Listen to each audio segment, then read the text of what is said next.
Hi, everybody. Yeah. Ladies, he is here as promised. You look very nice today, and you're all black, too. You know, I had to clean it up. You clean up very well. So do you. Thank you. Well, welcome to Circle of Sisters 2019. We have so many beautiful ladies in the house today. Yes, you do. Today we celebrate women from all different walks of life, sisterhood among us all. So that's why I really love coming to this event, man. It's just amazing. It's inspiring. It's a day full of empowerment. Absolutely. I think it's incredible to see everyone, joining together in a spirit of positivity, in a spirit of uplifting each other. Rarely do we see a situation like this, and the fact that you guys have put something like this together is very incredible. And thank you so much for supporting us and coming. We really do appreciate the support. You support me. I'm the Maxwell fans, make some noise. So I follow you on Instagram, right? Yeah. And I saw Labor Day weekend, you had an amazing time with Mariah Carey. Yeah, I was, we were doing a show, and, she was like, hey, I'm in the area, and she was like, let's go and hang out, and I've been trying to work with her for a long time, so she's an amazing soul. I said to myself when I saw the video on Instagram, I'm like, I wonder what is Mariah and Maxwell, the most two iconic legends, talk about on a yacht Labor Day weekend. Do you talk about music? Do you talk about life? Do you talk about working together? Or you just put all that aside just to have a good time? You know what? We just played music. We just played Stevie Wonder, Prince. We played Mary J. We played a little hip hop. At the end of the day, we do this, I guess, for a living, but we love music. Yeah. If I wasn't in this situation, I'd still be, playing some songs, and that's what it was. It was so normal. Yeah, just catch a vibe. Yeah, and then we had to sing to Prince, because Prince is the man. Yeah, absolutely. And so we were just listening to all this music, and her kids were there, and her friends were there, and it was just a very cool time for me. Yeah. It looked like y'all had a lot of fun. I wish I knew where you guys were, because I totally would have tried to crash that yacht. I'll let you know next time. Next time. So what is Maxwell up to lately?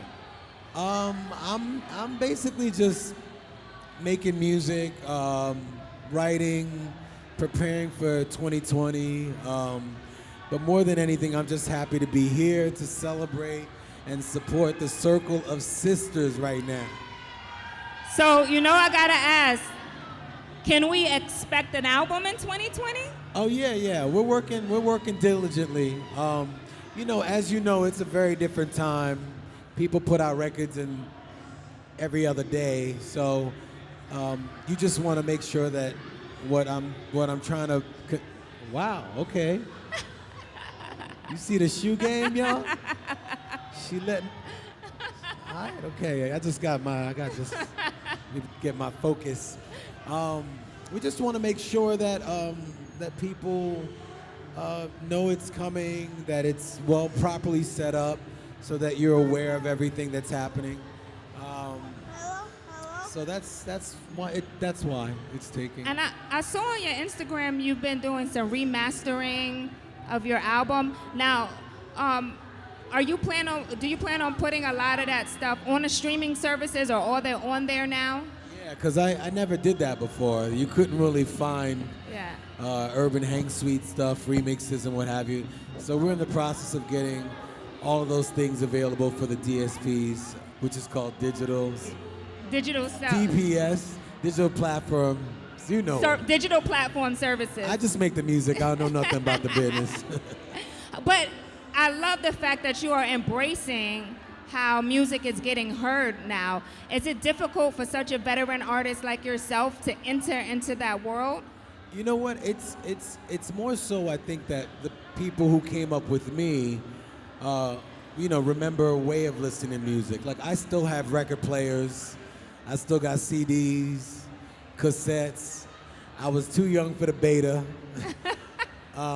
but I feel like it's a question of just getting everyone to understand where music is going so that they can support the artists that they love and want to continue. But it's a little hard to do that when you had to buy a record and then it changed into a CD and then it changed into a cassette. So as a consumer, you probably feel like, what are they doing to me here? They got me buying the same thing 5 times. So I feel like in some ways, people are like, we'll wait till the next thing. So, but it is the music business, but I just care about the music. So, Yeah. Yeah. And I think because you make such great music, people will discover it, And I also think like there's a gap between, because streaming services it was created with a lot of younger artists, right? So there's a gap between not just the artists but the consumers as well, right? And how to navigate through that streaming world. So I also think it's something that could be taught on both ends, the consumer as well as to the artist. Yeah, you just listen to her, because she just pretty much broke it down. But at the end of the day, for me, I'm not concerned about the streams. I don't make it because I'm trying to get the result of this particular success. I just do what I do. I'm grateful to do it. Whatever happens with it, whether people know it happened or didn't, I'm just happy I get to create, Yeah, and you're touring, man. You can tour a lifetime. Yeah. You can tour for the rest of your life until you don't want to tour anymore. Yeah. And do you sometimes still enjoy that part of the industry? I do. I mean, the greatest thing that has happened recently is I think we sold out 4 nights at the Kennedy Center with the National Symphony Orchestra.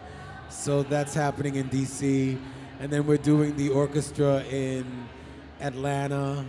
So for me, this is a dream come true, to be able to make songs that I wrote in the 1996, 94, and to have them be able to be important enough to be able to have a 100-piece symphony orchestra play behind them.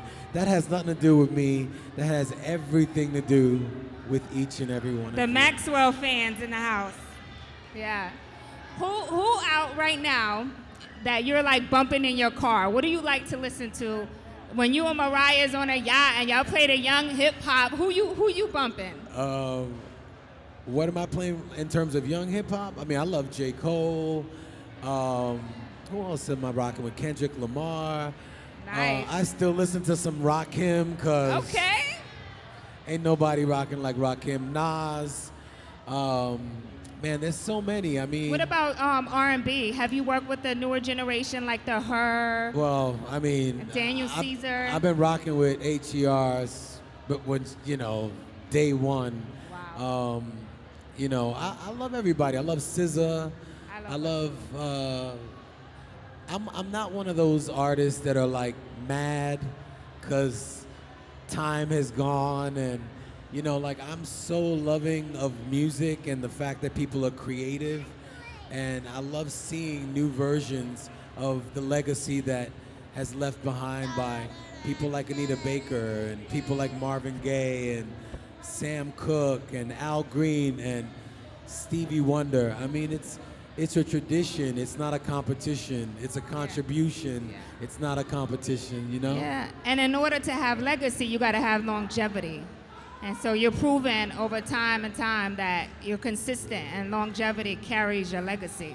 As long as you I feel like as long as you come from the right place, as long as you're coming from a place of service, Absolutely. and not vanity and not narcissism, but really truly serving people's souls with a part of yourself so that they can connect with you, then I think you're good. You'll be fine, Yeah.